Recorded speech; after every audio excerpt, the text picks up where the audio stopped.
Chapter 32 of Great Expectations by Charles Dickens.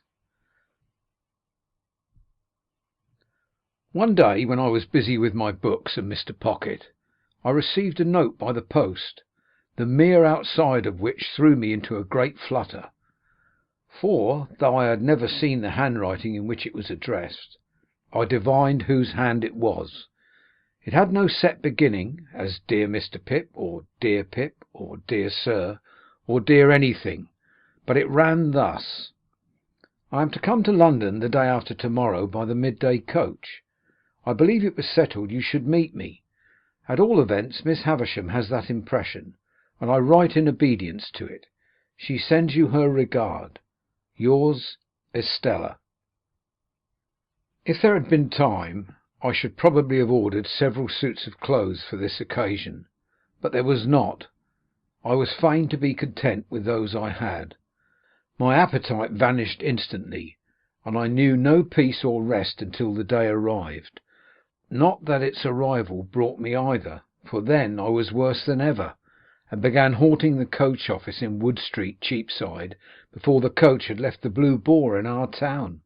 For all that I knew this perfectly well, I still felt as if it were not safe to let the coach office be out of my sight longer than 5 minutes at a time, and in this condition of unreason I had performed the first half hour of a watch of 4 or 5 hours, when Wemmick ran against me. "Halloa, Mr. Pip," said he, "how do you do? I should hardly have thought this was your beat."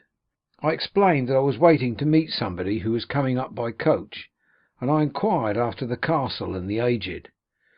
"Both flourishing, thank'ee," said Wemmick, "and particularly the aged. He's in wonderful feather. He'll be 82 next birthday. I have a notion of firing 82 times if the neighbourhood shouldn't complain, and that the cannon of mine should prove equal to the pressure. However, this is not London talk. Where do you think I am going to?" "To the office," said I, for he was tending in that direction. "Next thing to it," returned Wemmick. "I'm going to Newgate. We are in a banker's parcel case just at present, and I have been down the road taking a squint at the scene of action, and thereupon must have a word or two with our client." "Did your client commit the robbery?" I asked. "Bless your soul and body, no," answered Wemmick very dryly. "But he is accused of it. So might you or I be. Either of us might be accused of it, you know." "Only neither of us is," I remarked. "Yah," said Wemmick, touching me on the breast with his forefinger. "You're a deep one, Mr. Pip. Would you like to have a look at Newgate? Have you time to spare?"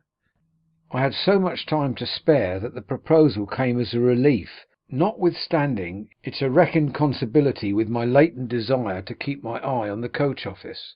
Muttering that I would make the inquiry whether I had time to walk with him, I went into the office and ascertained from the clerk, with the nicest precision, and much to the trying of his temper, the earliest moment at which the coach could be expected, which I knew beforehand quite as well as he.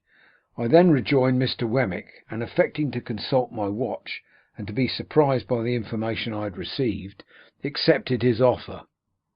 We were at Newgate in a few minutes, and we passed through the lodge, where some fetters were hanging up on the bare walls among the prison rules, into the interior of the gaol. At that time gaols were much neglected, and the period of exaggerated reaction consequent on all public wrongdoing, and which is always its heaviest and longest punishment, was still far off. So felons were not lodged and fed better than soldiers, to say nothing of paupers, and seldom set fire to their prisons with the excusable object of improving the flavour of their soup.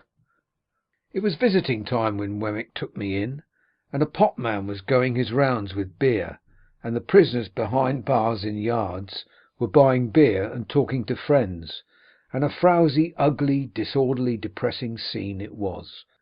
It struck me that Wemmick walked among the prisoners much as a gardener might walk among his plants.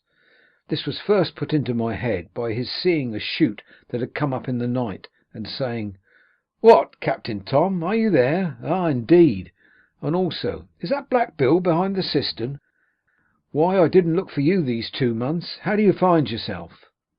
Equally in his stopping at the bars and attending to anxious whisperers, always singly, Wemmick with his post office in an immovable state, looked at them while in conference, as if he were taking particular notice of the advance they had made since he last observed towards coming out in full blow at their trial. He was highly popular, and I found that he took the familiar department of Mr. Jaggers' business, though something of the state of Mr. Jaggers hung about him too, forbidding approach beyond certain limits. His personal recognition of each successive client was compromised in a nod, and his settling his hat a little easier on his head with both hands, and then tightening the post office and putting his hands in his pockets. In one or two instances there was a difficulty respecting the raising of fees, and then Mr. Wemmick, backing as far as possible from the insufficient money produced, said, "It's no use, my boy. I'm only a subordinate. I can't take it. Don't go on in that way with a subordinate. If you're unable to make up your quantum, my boy, you had better address yourself to a principal. There are plenty of principals in the profession, you know, and what is not worth the while of one may be worth the while of another. That's my recommendation to you, speaking as a subordinate. Don't try on useless measures. Why should you? Now, who's next?" Thus we walked through Wemmick's greenhouse. Notice the man I shall shake hands with. I should have done so without the preparation, as he had shaken hands with no one yet. Almost as soon as he had spoken, a portly, upright man, whom I can see now as I write, in a well-worn olive-coloured frock-coat, with a peculiar pallor overspreading the red in his complexion, and eyes that went wandering about when he tried to fix them, came up to a corner of the bars and put his hand to his hat, which had a greasy and fatty surface like cold broth, with a half-serious and half-jocose military salute. "Colonel to you," said Wemmick. "How are you, Colonel?" "All right, Mr. Wemmick." "Everything was done that could be done, but the evidence was too strong for us, Colonel." "Yes, it was too strong, sir, but I don't care." "No, no," said Wemmick coolly, "you don't care." Then turning to me, "Served His Majesty, this man. Was a soldier in the line and bought his discharge." I said, "Indeed?" And the man's eyes looked at me, and then looked over my head, and then looked all around me, and then he drew his hand across his lips and laughed. "I think I shall be out of this on Monday, sir," he said to Wemmick. "Perhaps," returned my friend, "but there's no knowing." "I'm glad to have the chance of bidding you good-bye, Mr. Wemmick," said the man, stretching out his hand between two bars. "Thank'ee," said Wemmick, shaking hands with him. "Same to you, Colonel." "If what I had upon me when I was taken had been real, Mr. Wemmick," said the man, unwilling to let his hand go, "I should have asked the favour of your wearing another ring, in acknowledgment of your attentions." "I'll accept the will for the deed," said Wemmick. "By the by, you were quite a pigeon fancier." The man looked up at the sky. "I am told you had a remarkable breed of tumblers. Could you commission any friend of yours to bring me a pair, or have you no further use for them?" "It shall be done, sir." "All right," said Wemmick, "they shall be taken care of. Good afternoon, Colonel. Good-bye." They shook hands again, and as we walked away Wemmick said to me, "A coiner, a very good workman. The recorder's report is made to-day, and he's sure to be executed on Monday. Still, you see, as far as it goes, a pair of pigeons are portable property all the same." With that he looked back and nodded at this dead plant, and then cast his eyes about him in walking out of the yard, as if he were considering what other pot would go best in its place. As we came out of the prison through the lodge, I found that the great importance of my guardian was appreciated by the turnkeys, no less than by those whom they held in charge. "Well, Mr. Wemmick," said the turnkey, who kept us between the two studded and spiked lodge gates, and who carefully locked one before he unlocked the other, "what's Mr. Jaggers going to do with that waterside murder? Is he going to make it a manslaughter, or what's he going to make of it?" "Why don't you ask him?" returned Wemmick.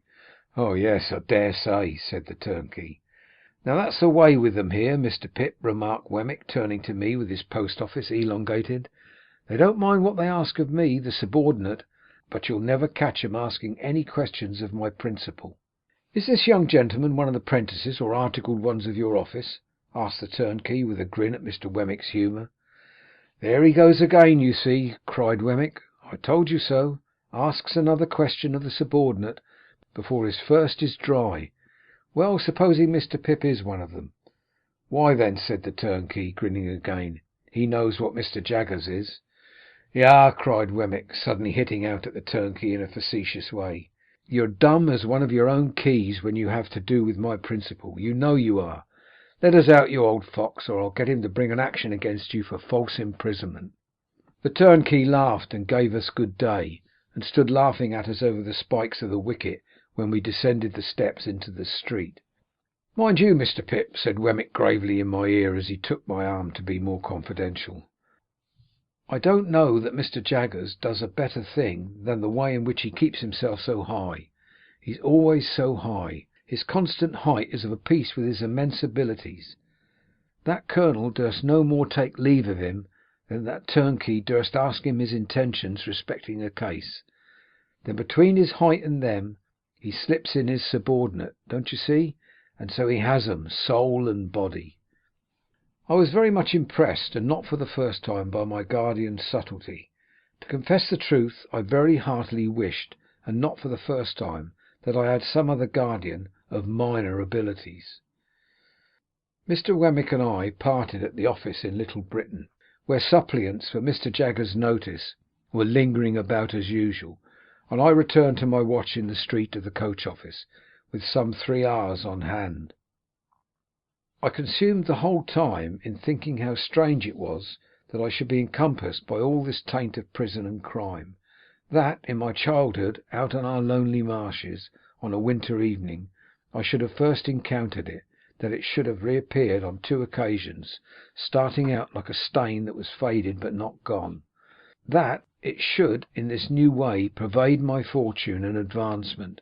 While my mind was thus engaged, I thought of beautiful young Estella, proud and refined, coming towards me, and I thought with absolute abhorrence of the contrast between the gaol and her.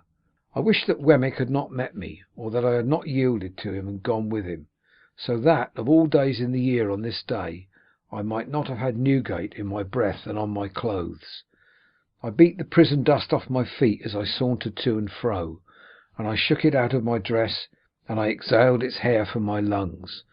So contaminated did I feel, remembering who was coming, that the coach came quickly after all, and I was not yet free from the soiling consciousness of Mr. Wemmick's conservatory, when I saw her face at the coach window, and her hand waving to me. What was the nameless shadow which again in that one instant had passed? Chapter 32.